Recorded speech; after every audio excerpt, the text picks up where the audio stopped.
Hello, welcome to the Death by Disney podcast. I'm your host, Adam, and today we're going to talk about a film from 1951 called Alice in Wonderland. But first of all, what do I do on this podcast? On this podcast, I have the quest of watching every single film that Walt Disney Studios ever produced, and I'm trying to go chronologically, but you'll see as we progress that gets harder and harder. So that's the introduction out of the way. What did I think about this movie? I'll let you know in a minute, but not good. Not good, not good, not good. It's a bad, bad movie. And it's not the one with Johnny Depp, if you're wondering. I think that was a Disney movie too. This is the animated one, the classic, in quotation marks, animated version. So, Alice in Wonderland is a 1951 American animated musical fantasy comedy film produced by Walt Disney Productions and based on Alice's Adventures in Wonderland and Through the Looking Glass by Lewis Carroll, of course.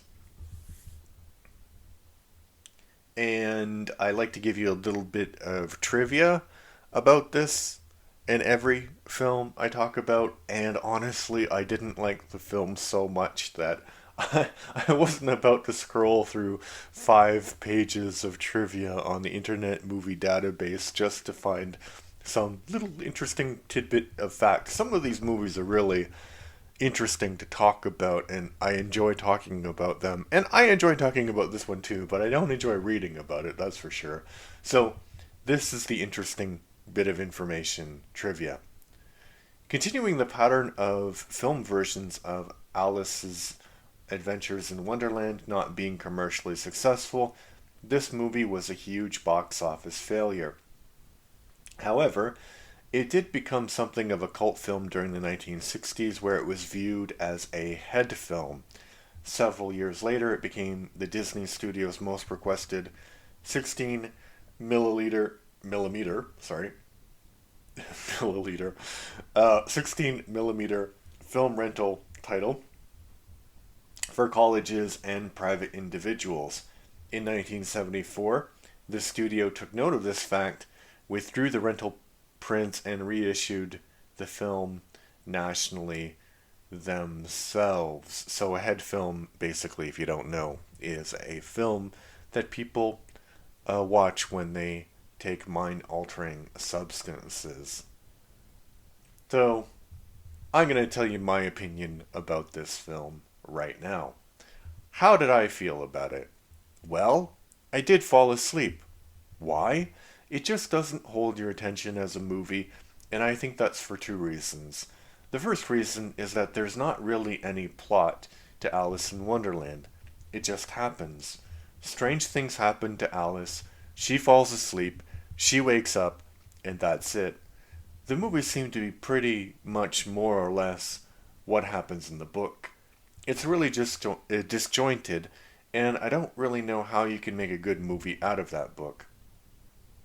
If you go into this story with the idea that it's a normal plot with a beginning, middle, and end, it's not going to work, because it's not a normal story. So that was the first problem with it. The second problem with it is more of a Disney problem than a material problem. The one thing that separates this movie from other Disney movies that went before it is the palette of colors. It is a lot brighter, there's a lot of bright blue, a lot of bright colors.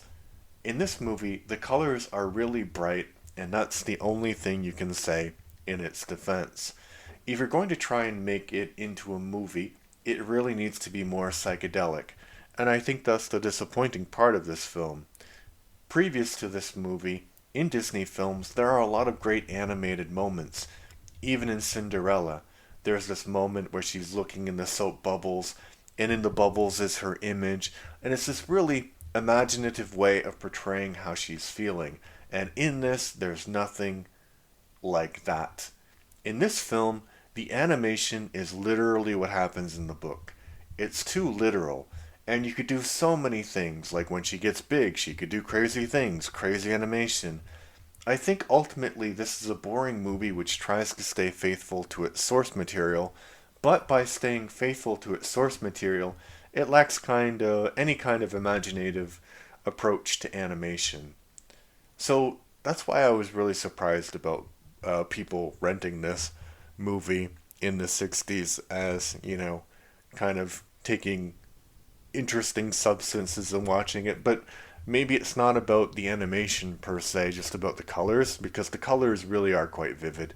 And it really does contrast with anything that came out previously or after it.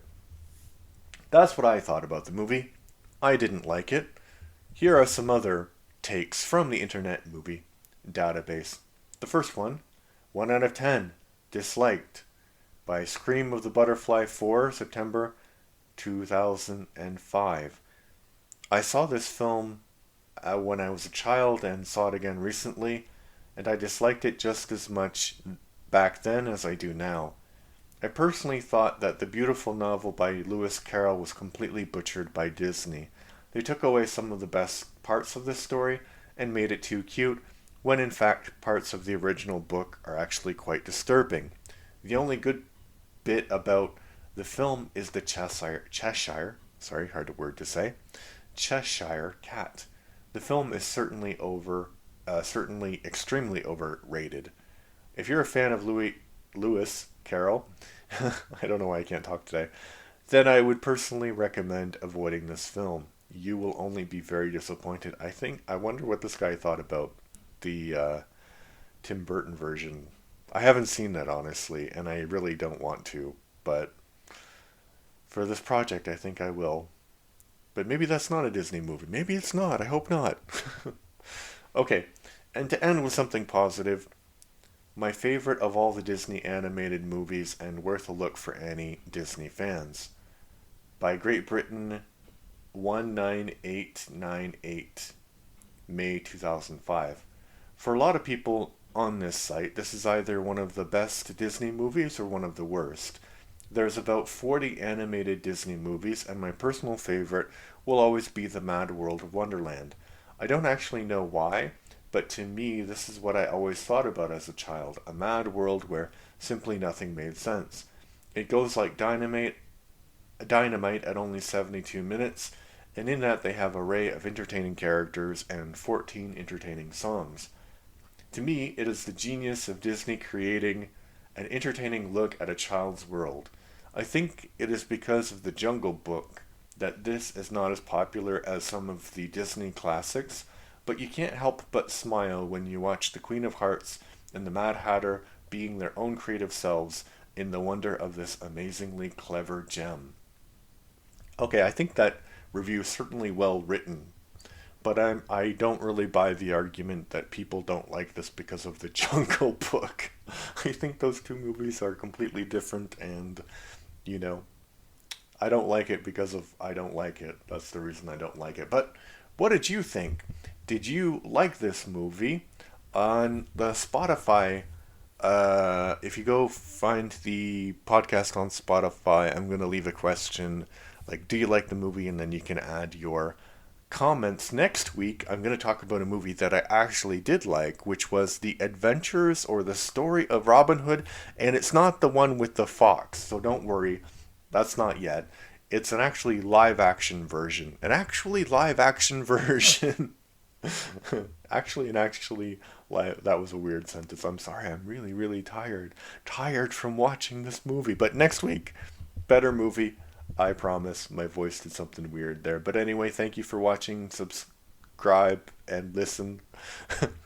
Well, that would be the fitting end to a podcast about this movie if it was actually good. Like, thank you for watching the podcast, you could say, but you can't because it's boring. So thank you for listening to the podcast. Goodbye.